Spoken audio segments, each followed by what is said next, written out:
In this video, I'm going to show you how to add Coinbase to CoinStats. Now, the first thing you want to do is you want to sign into your account, and then you want to go to Portfolio Tracker top left. And if this is your first wallet or first account you're trying to actually add to your CoinStats account, you're going to see a few things, and it's going to say like Connect Wallet and more. That's where you want to click on. But if you already have wallets, you want to click at the top left over here for whatever wallet you have selected, and then you want to click on Connect Portfolio bottom right, and the same thing will pop up. Now, in here you should look for Coinbase. Usually it's at the top. If it's not, just search for it up at the top and then click on Coinbase.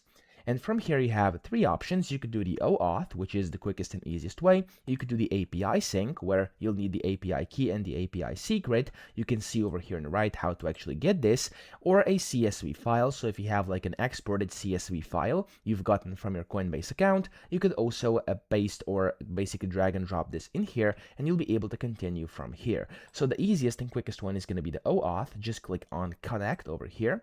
It's going to open up a separate tab, and all you have to do here is just sign into your Coinbase account using your email and password, or of course your passkey, Apple account or Google account if that's what you're using. Then press continue, authorize everything. It's going to be like just a click of a button, and that way you'll be able to add your Coinbase account directly into your CoinStats portfolio. So that's it. I hope this video helped you out. If it did, please subscribe to the channel and help me out as well.